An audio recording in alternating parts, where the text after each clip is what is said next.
sahana vadutu sahano bhunaktu sahaviryam karavavahi tejasvinavaditam astu ma vishavahi.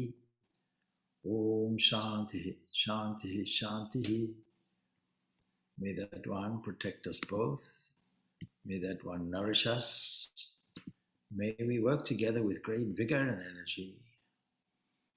May our study be full of illumination. May we not unnecessarily cavil with each other. Peace, peace, peace be unto all. So I do have a couple of questions in advance, and I'll try and weave the answers all into it. So we can take more than, I have 3 questions set out. I have 4 questions set out. And so if there are any further questions, you can ask. So I'm going to pause while you ask your questions. And I'm going to ask you to just relay your question so that people can hear the question. All right, so you can start like that. Was the life of Jesus Christ a sacrifice? Okay, so the question is, was the life of Jesus Christ a sacrifice? All right. Any other questions coming up? I have 3 questions in addition.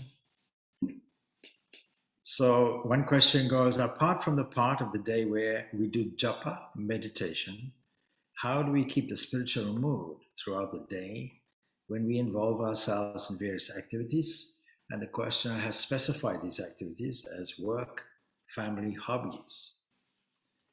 Second question was, what sort of belief in God should we have when we have rough times? I'm not entirely sure what is meant by that question, but we'll see. Sometimes we get through them well, and sometimes it gets worse. And 3, what sort of introspection should be done from a spiritual point of view?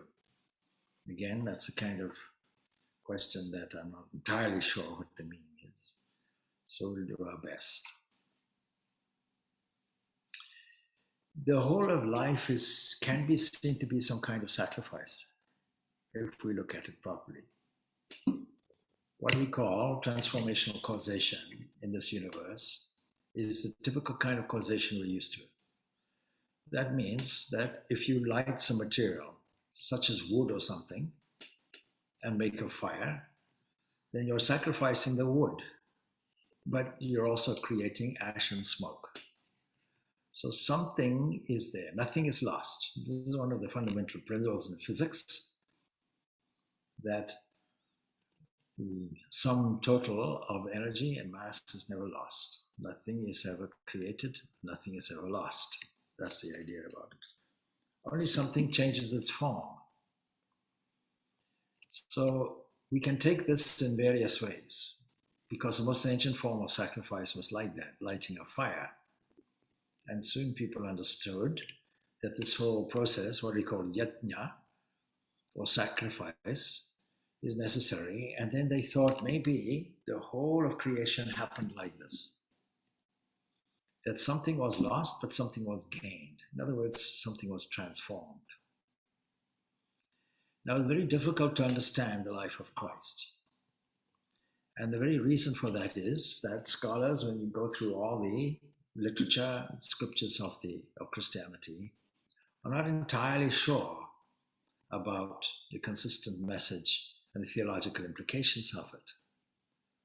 It took them about 350 years, probably, something of that order, to decide what scriptures should be deemed canonical and what is not. And there was a great, great debate up until that time that was resolved by a council. It was a council of Nicaea. It wasn't called by any religious people. It was called by an emperor, Constantine. And he wanted to resolve the theological question, not because he was a theologian or particularly interested in it, but he wanted some kind of unified position in what was becoming a state religion. So we had this assertion in answer to a question. Was Jesus just a man who became God at the resurrection? That was the most common fundamental understanding among Christians. And if that is the case, then the next question arises, why just at a resurrection? Why not earlier? Why not at his baptism? And then the question arises, well, if it's at his baptism, then why not for all time before that, when he was born? And lastly, even before that. And so Jesus is saying, before this world was, I am, and so on. Before Elijah, before Moses, all that, I am. And he was using the phrase, I am, because in the ancient texts, that's how that supreme divinity defined himself. I am that I am. Now, let us just take a message, take us away from all this theology and all that. Naturally, we ourselves have to be sacrificing because renunciation is the key to the spiritual life. What do we mean by renunciation? It's not going into a cave. It's not becoming a monk or a nun. The whole of the Bhagavad Gita is to do with the subject of renunciation. Ramakrishna takes this Gita until it becomes Tagi, inferring that it means a renunciation. Renunciation of what? Renunciation of this identity or this mistake that we've made in the world to think that we're an embodied entity and to think that this world is permanent when it's fleeting. To invest all our energy into sustaining principally our own bodily status quo and our own personality and our own approach to life and all the things around it, mentioned here by the questioner as work, family, hobbies. So any great teacher will set this example of the highest possible renunciation. If you lay your life down for another, that's possibly the highest service, the highest, most extreme form of renunciation you can do. A spirit of generosity that says, never mind about me, I'll take all your defects on me, just out of love, not out of conversion or out of a sense of masochism or something like that. No, because we understand that the supreme value must be love. And just to remind you what we mean by love, Swami Vivekananda gives us 3 corners of it. He says that love has no fear in it, no rival, no reward. Imagine a love like that. Human love is not like that. I love you if you love me. If you don't love me, then I hate you. Same with religion. If you're my religion, I love you. If you're not my religion, then I hate you. I love my form of God. If you don't agree, then to hell with you. I'll fight you. I'll kill you. Killing on that basis has happened historically. More blood has been shed in the name of God and religion, says Swami Vivekananda, than anything else in the world. Of course, this was before the 2 world wars of the 20th century. So imagine now this entity that is called Christ, and we'll take it as Christians take it, just for the time being, assuming that that is true, assuming that this is the very embodiment of love. Now we have this idea of avatara, an entity that descends. What is that entity that descends? It is a cosmic balancing power. A cosmic mind descends. And so Christianity has this final conclusion. In the beginning was the Word. And that's a significant thing about how it starts. Because in the biblical text, that's how Genesis starts. In the beginning was, you see, in the beginning. It starts off like that. Both say in the beginning. So in the beginning, God said, let there be light. In the beginning was the Word. You see, God said and Word. You see how these 2 things are echoed. Now, this is not a new philosophy because this was there at the time of the Bhagavad Gita. It was there from age to age, says Krishna. Yada yada hi dharmasya, because of like that, from age to age, I am born. Wherever there is a dharma, wherever there's a kind of imbalance, imbalance means wherever things that create naturally a sense of harmony, a sense of ease where things flourish and things unfold by themselves, when that is upset, when discord becomes the order of the day or the disorder of the day, then this cosmic balancing power comes and restores the balance. Of course, in restoring the balance, it's actually not doing it directly. It is giving us an option. Here is a way. He's a great teacher. And all great teachers will take the suffering soul and lead the soul progressively, step by step.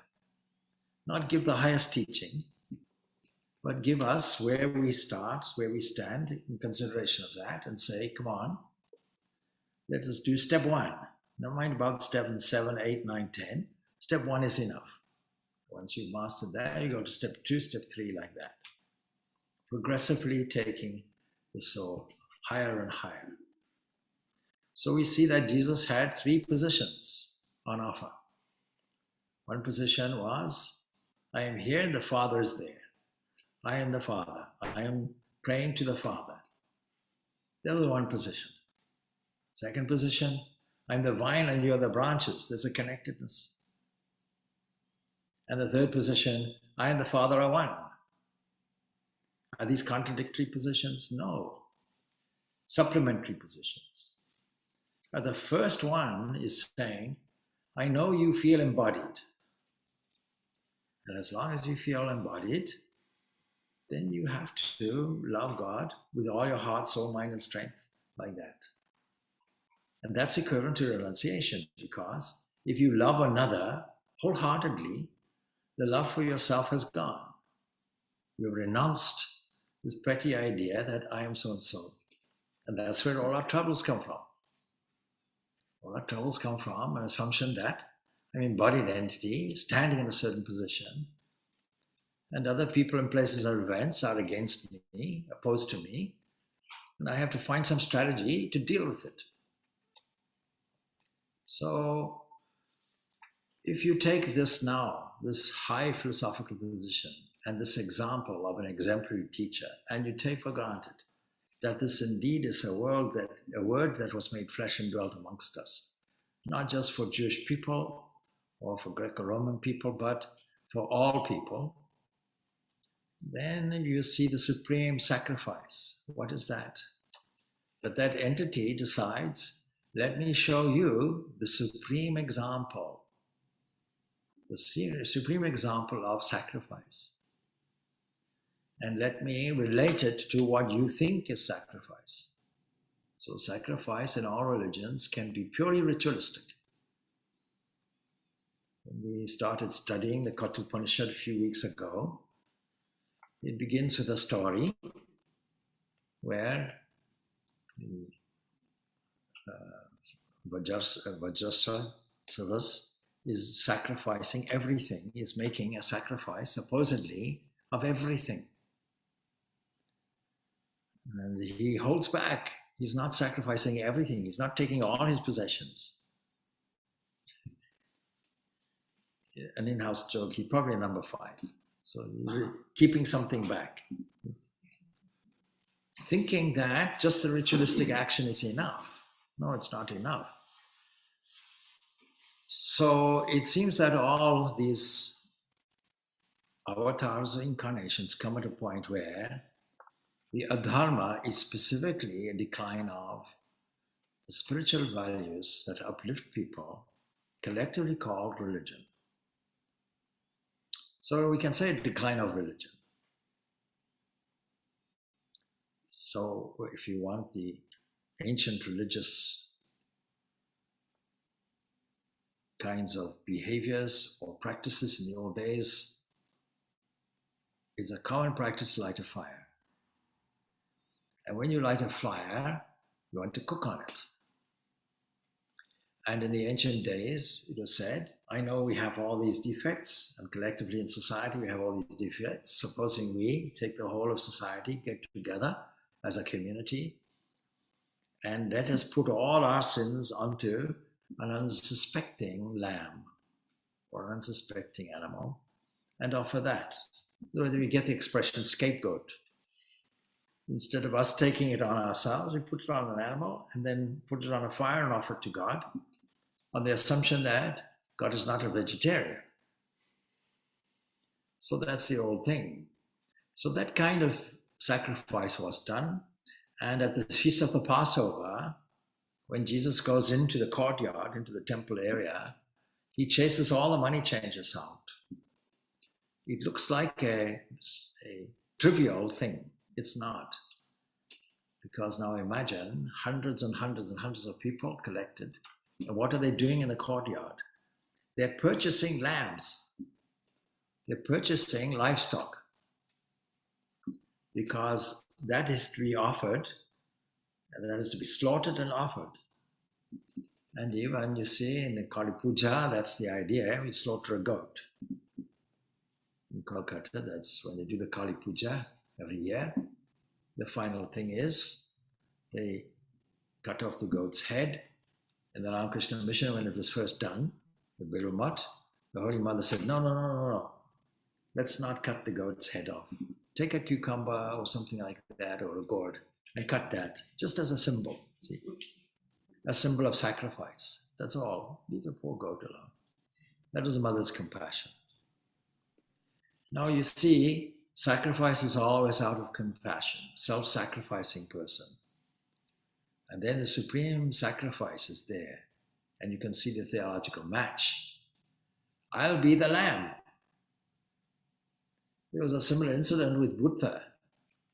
Buddha was asked, what do you feel about animal sacrifice taking place?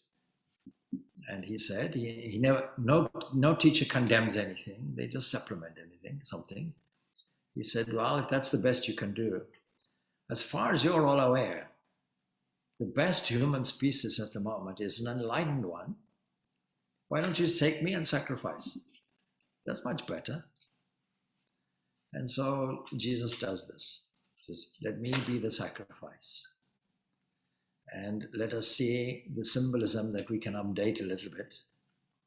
That supposing you take a cross as a vertical piece and a horizontal piece, you can take the cross, the upstanding piece, as a symbol of I, and you cross it out.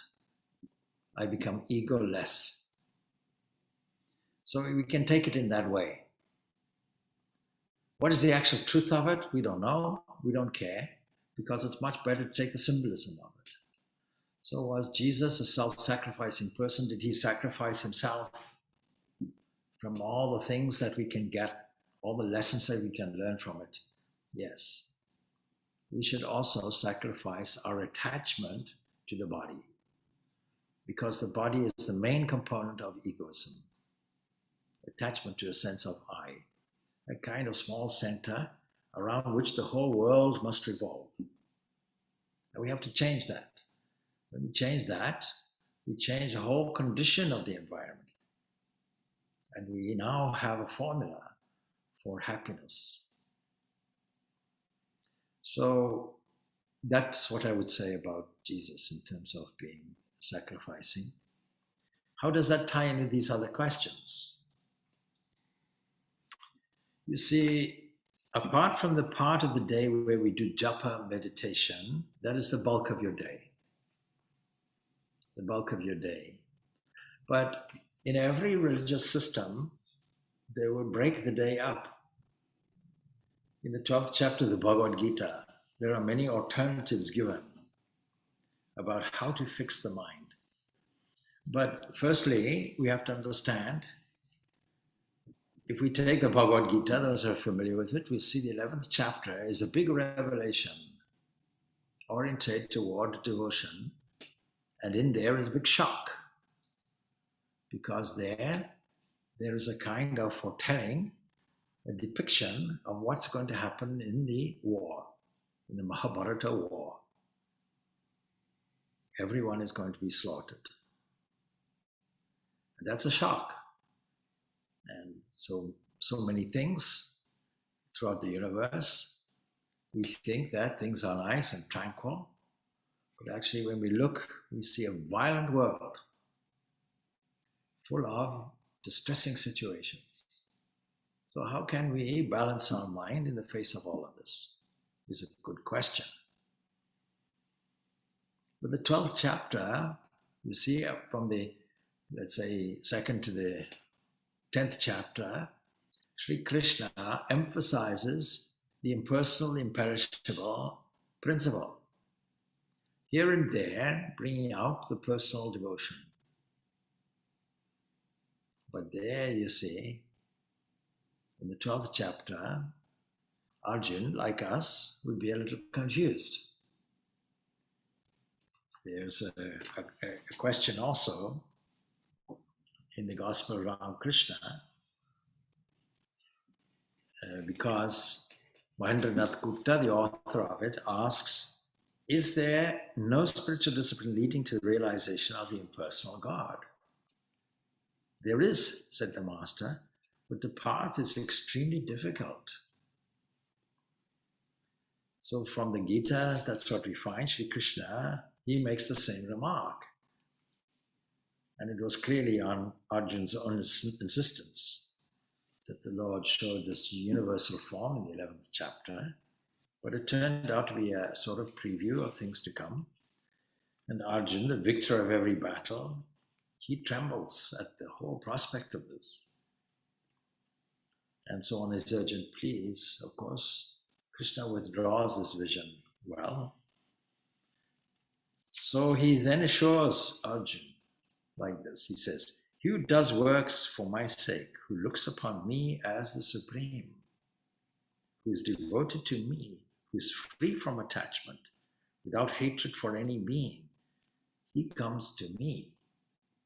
So evidently, the Lord has intended this to be a special teaching for Arjun. But of course, he was perplexed, and so he asked this question, and it comes out in this 12th chapter. Now, the Lord says, as does Sri Ramakrishna, that it's very easy, in the up to the 10th chapter, you can put it in this way, that this imperishable Akshara Brahman is devoid of what we call upadis, limiting adjuncts. What are limiting adjuncts? Well, we can take the example of a light bulb. Is limiting the electrical current behind it. The other side of it is also displaying it, is manifesting it. And so we can view the whole of the world in this way if we choose. We can see this flow of manifestation through all these upadis. That's the one way. But then he also presents this supreme principle, supreme self, along with the adjuncts in that framework. That's the personal. That is God with all these manifested qualities.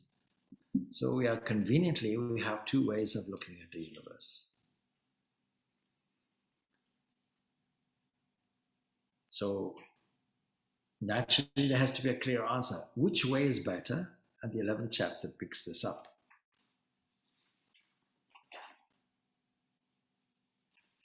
Now, one of the inclinations up to the 10th chapter is in the 9th chapter of the Bhagavad Gita. And it's worth having a look at that before we go on. So he says,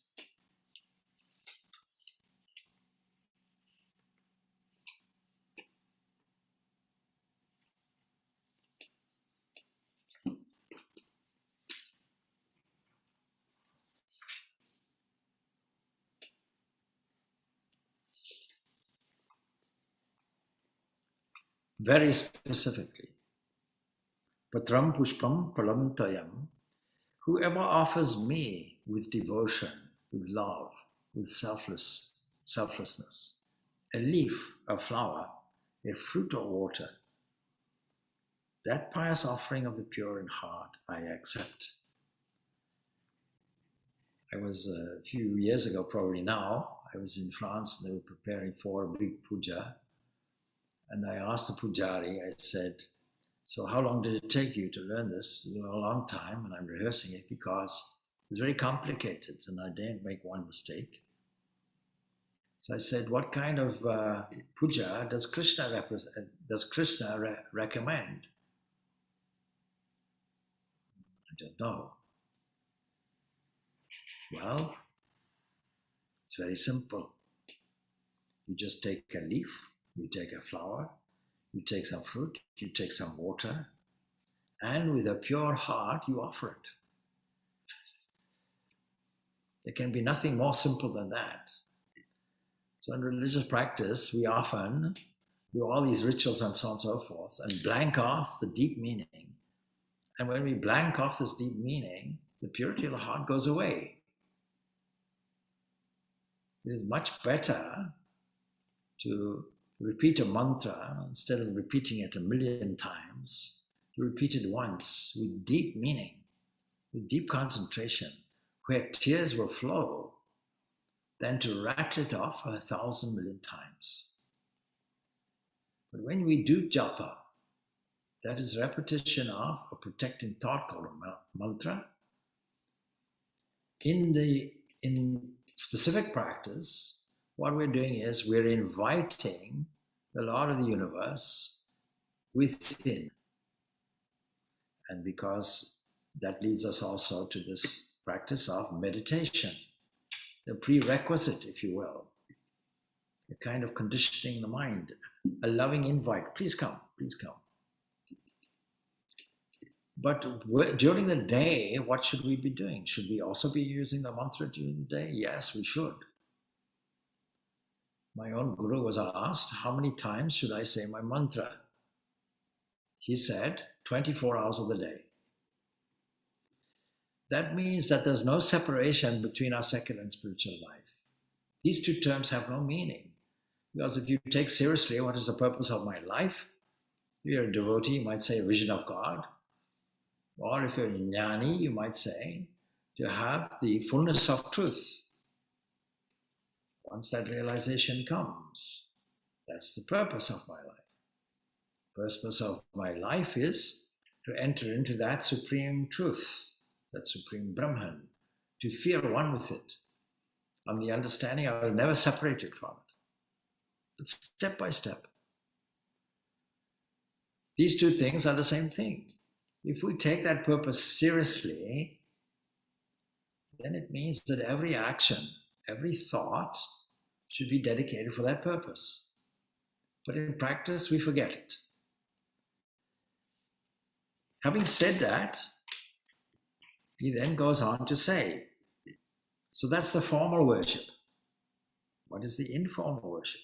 Yat karosi tat ashnasi yaj yuhosi tadasach yat. Whatever you do, yat karosi, and yat tapasyasi kontaya, tat kurusta, mad arpanam. Whatever you do, whatever you eat, whatever you offer in sacrifice, whatever you give away, whatever austerity you practice, do it as an offering. O Kunteya, of course. Do it as an offering to me. This is one of the most practical formulas for daily life. Because all actions bind us. Work binds us, family concerns bind us, hobbies bind us. They're all actions bind us. Because they're all orientated around this sense of embodiment. And so they're intrinsically selfish. They're characterized by these binding qualities which we call rajas and tamas. And we have to keep on reminding, what is spiritual practice? It is filling the mind with sattva. What is sattva? One characteristic it has is there's no sense of self. It's completely selfless, completely self-sacrificing. Self-sacrificing meaning there's no concern for I and mine. We have done like Jesus has done. We've sacrificed our ego on the cross. We've crossed out our ego. And we now are obliged spontaneously to work for the welfare of all beings. Every person in that condition will be inherently sacrificing, working for the good of others. This also is contained in the Bhagavad Gita. It is a Christian propaganda that has come and said, oh, all these service activities now that are contained in Hinduism. And specifically, I heard this in reference to the work of Amma, whose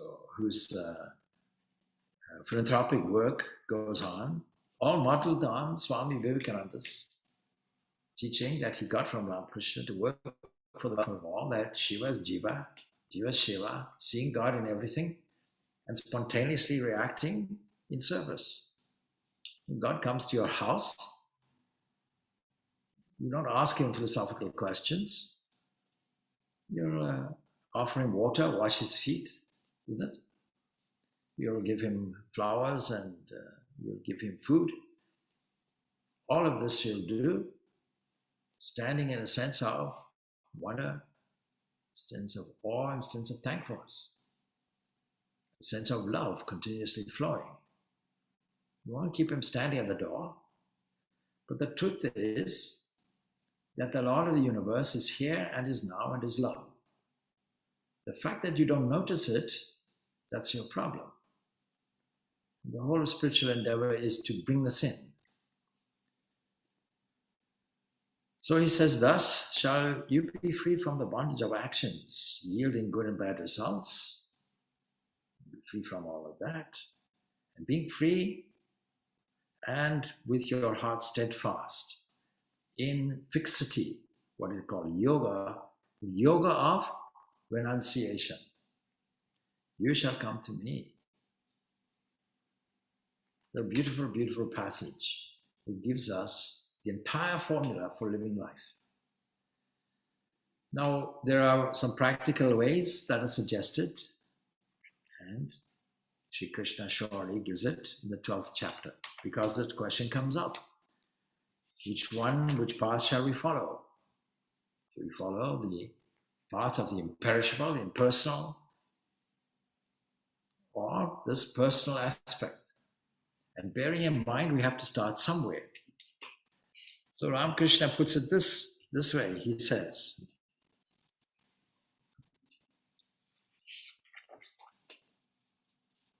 after stating that the path to the impersonal is extremely difficult, Sri Ramakrishna added a few explanations taken from the Gospel of Ramakrishna. The sages of olden days, he said, performed intense austerities and realized God as their inmost consciousness.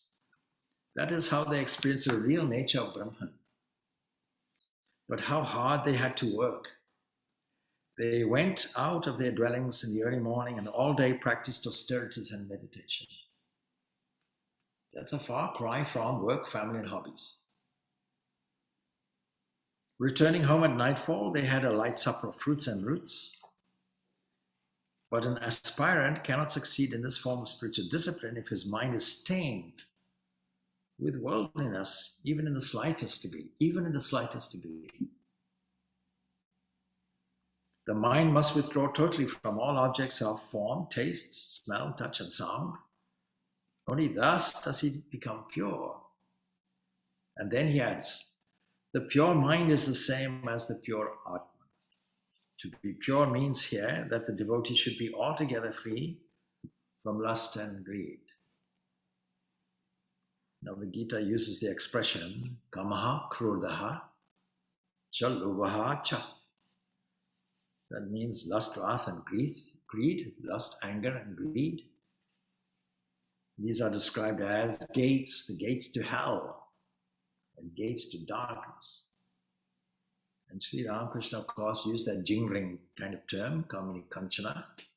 Literally translated, it would mean, of course, woman in gold.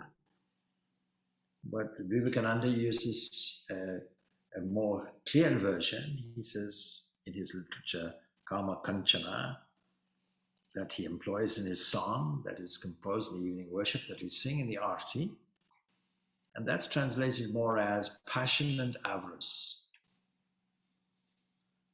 So the master continues with this. He says, when the mind is pure, one has another experience. And one realizes God alone is the doer and I am his instrument. Supposing we go through life in that way, will our whole life be a continuous kind of meditation, a continuous song of gratitude? It will be. So this is the same instruction that Sri Krishna is giving to Arjuna. He's saying, first the Lord showed and announced that he was the mighty world destroyer. That's in the 11th chapter. Time, and that by his will, all there displayed. He had already slain the warriors on the opposing sides. And of course, when such a realization comes about the instrumentality of things, which is demonstrated in this 11th chapter, then comes this question. When such a realization comes, said Ramakrishna to Mahendranath, noted as M in the Gospel, of course, one does not feel oneself to be absolutely necessary to others, either in their misery or in their happiness. And this should not be taken to mean that the Master wanted anyone to stand idly by, uninterested in the affairs of daily life, or to drop the course of virtuous conduct in social matters. So Ramakrishna uses this beautiful, convenient term. He uses Nitya, the eternal, and Leela. The eternal on the one side, and the Leela play on the other side. A kind of a sport. So that we can look at life in this way.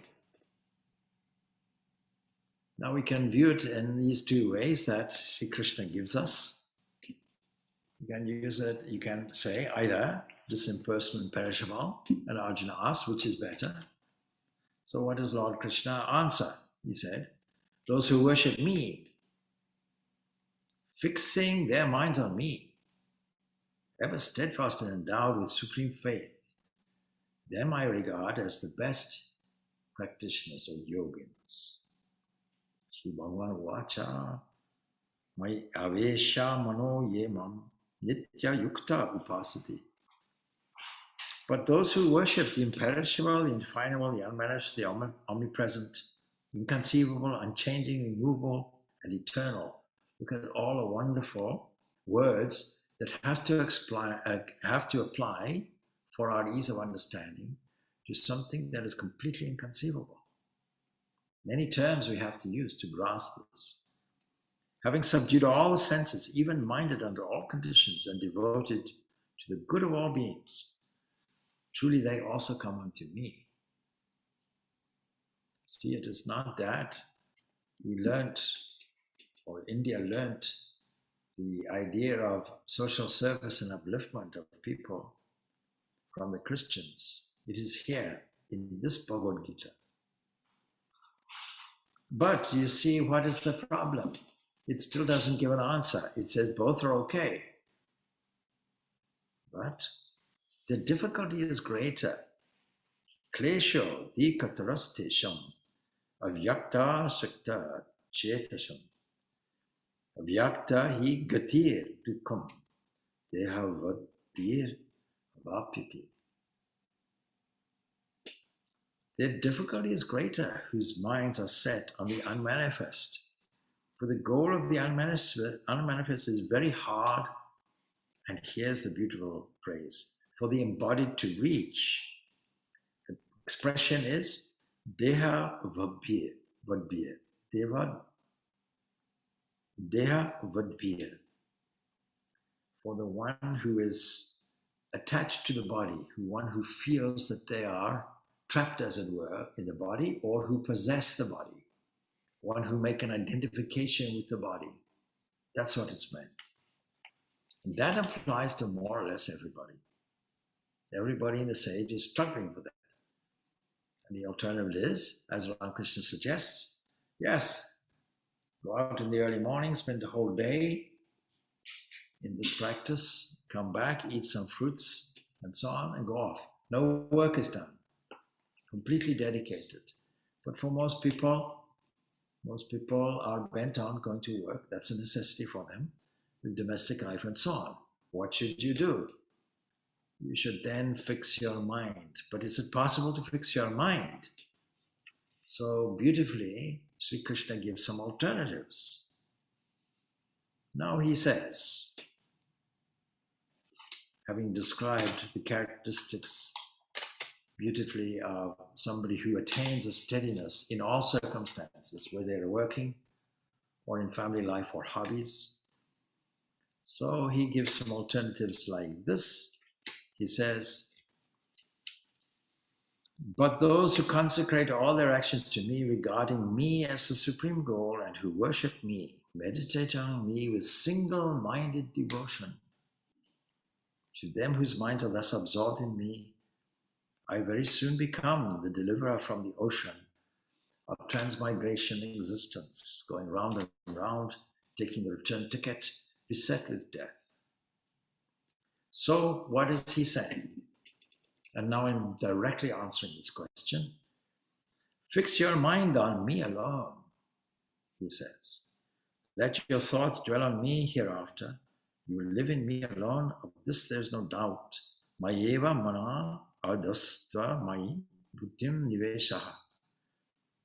Fix your mind.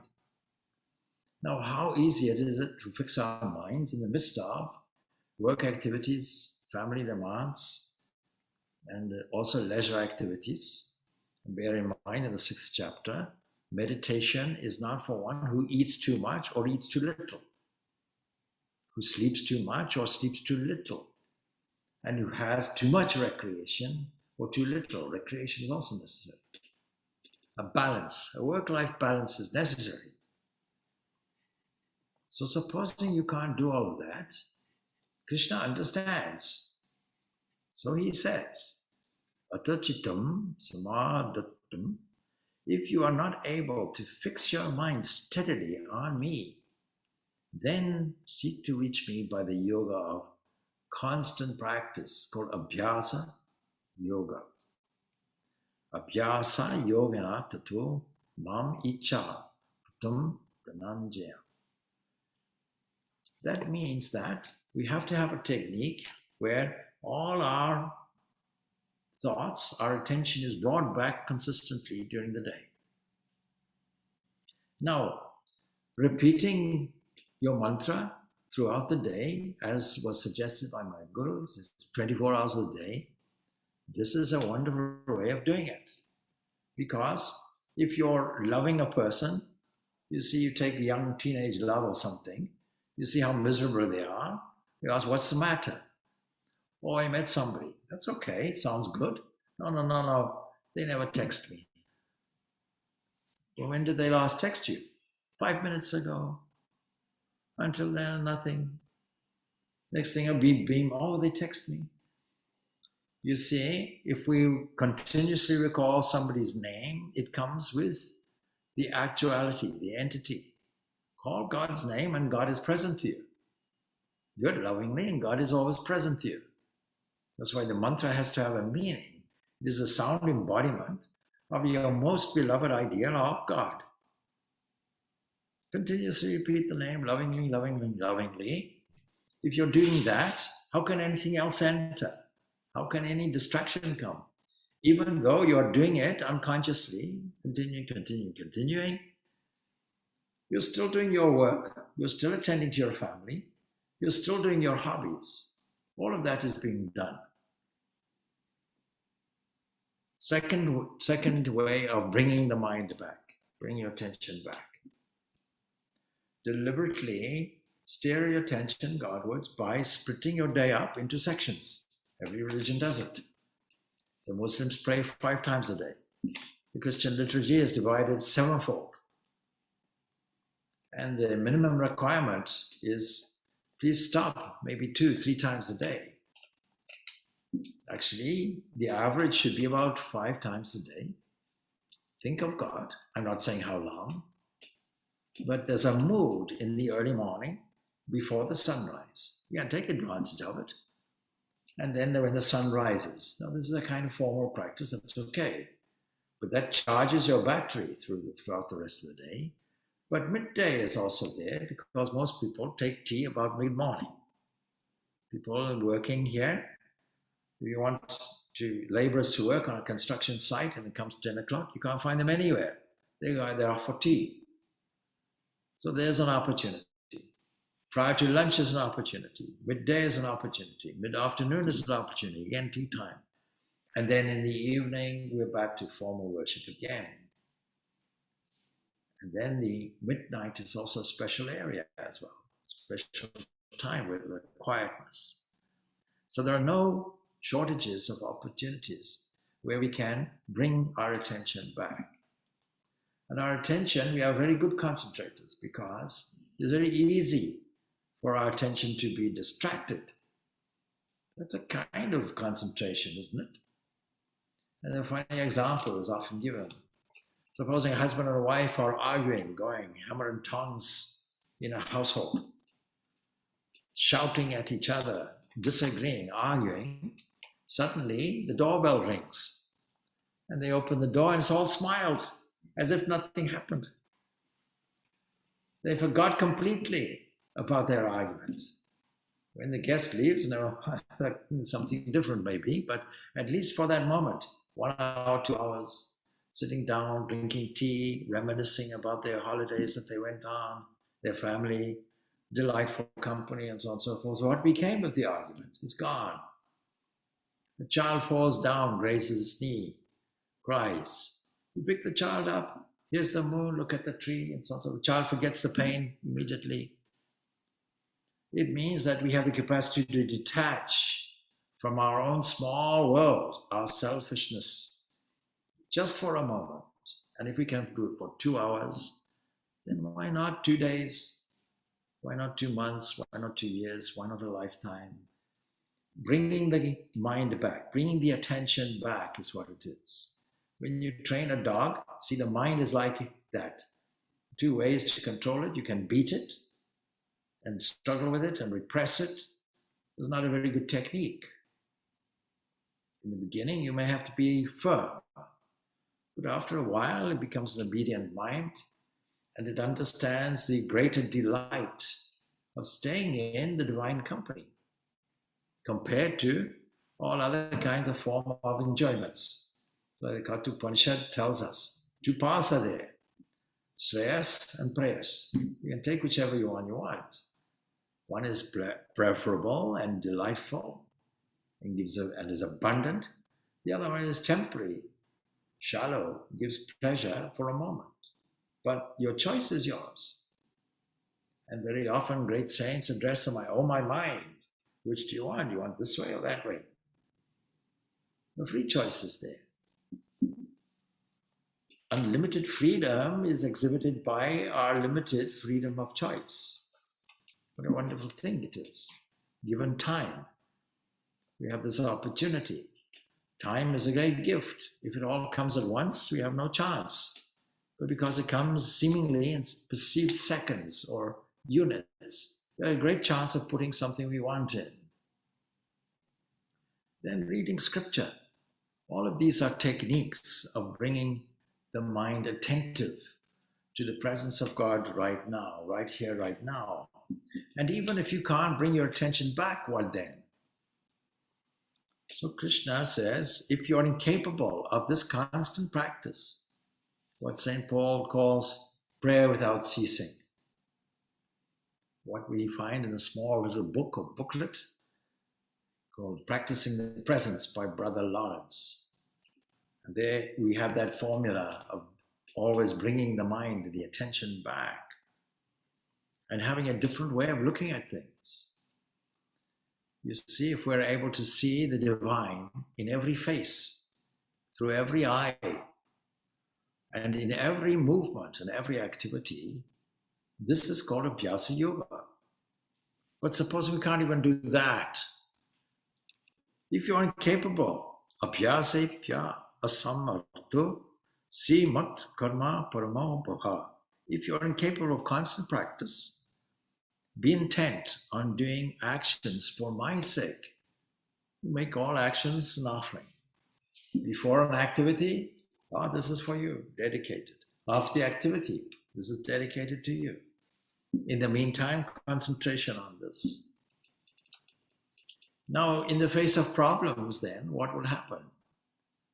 This way of thinking will transform your environment. There's a science to it. We think that we have an individual mind, but we don't. We have cosmic mind. And we are only substations of it, like a broadcasting station.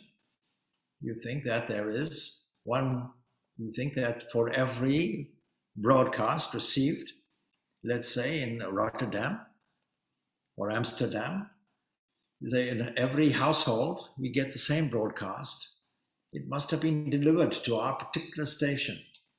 No, it's broadcast to every station. We can tune our transistor into it. So tuning our transistor into it is called Abhyasa Yoga.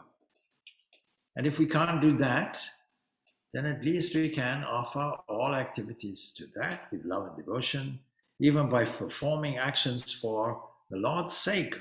My sake, says Krishna, you'll attain perfection. That means we have to see that all these hands, all these eyes, this thing called ego, this apparatus, is just an instrument. So the one way is of counter thoughts. Make counter thoughts is the psychological technique. When you notice a thought, bring another one in that neutralizes it, a higher thought, until you have a saturation of holy thoughts in the mind, and they settle down on the habit level and become your new habit. And then to try and feel that I am the instrument. And then another way, let go of the results. Don't be future orientated. If you're unable to do even this, even offering this, then take refuge in me. Lord, you do it. Be self-controlled and renounce the fruit of actions. That's the other way. So let go results. Even a little bit is okay, until you finally form a good habit in it. So these are Krishna's practical recommendations for this. I mentioned Brother Lawrence's book. He says like this, he says,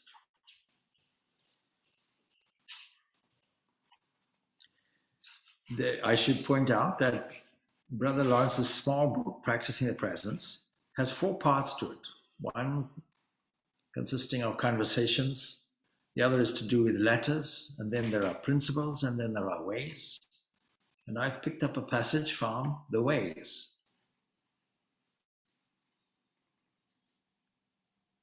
He says, not only would he look on God as present in his soul by faith, but in all that he saw, in all that happened to him, he raised his heart at once, passing from the thing created to its creator. And then an example is given. A tree that he saw leafless in winter made him think immediately of God, and planted in him a notion so sublime that when he recalled it to me after 40 years, it was an idea still as strong and vivid in his soul as when he first conceived it. Such was his way on all occasions, using visible things to reach the invisible. A beautiful, beautiful passage and a beautiful formula for us. When you're absorbed in all these activities, work, family life, you maybe have forgotten that family is a gift to you on a temporary basis for you to look after, and that shining through every eye, just like all the potentiality of a tree is contained in a seed, so in a child, all that potentiality is contained in their DNA. You have no idea what they're going to be. They will grow, and you are part and parcel of the environment in which that seed called a child grows. The child is not there without the XY chromosomes of man and woman. Both are necessary. You can see all this as a kind of divine arrangement. And we often think, that saints are only of one type, the preceptor type. No, there are administrative saints. That's the vast bulk. Administrative saints are there. Janaka, for example, was a great, great saint, realized saint. But you see, nobody could have been busier than Janaka. In the Artha Shastra, you see all the necessary duties and activities of a king in the ancient days. Because everything was just the king. The king was in charge of everything. There was no parliament as such. Advisors were there, no doubt.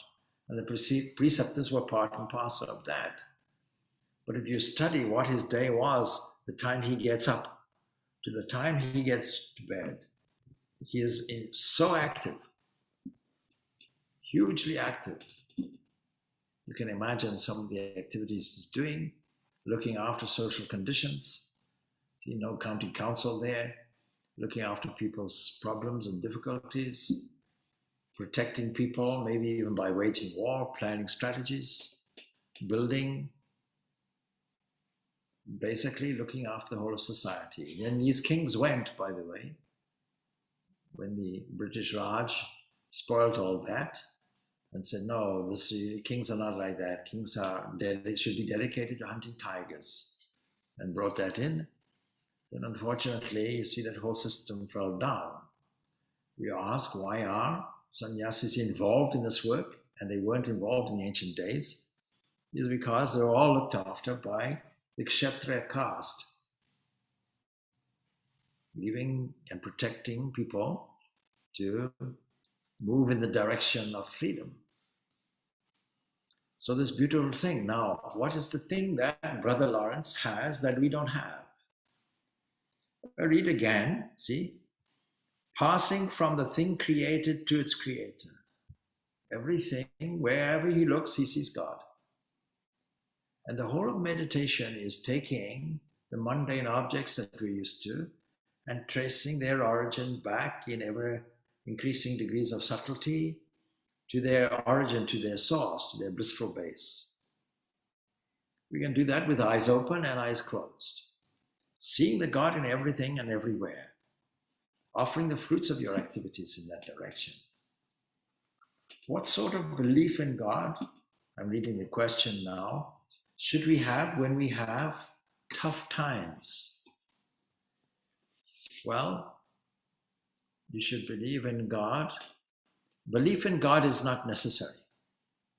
Belief in God is just a modern kind of theological term and argument that atheists pick up and say you're a believer or non-believer, and thinking that belief in God is something akin to superstition.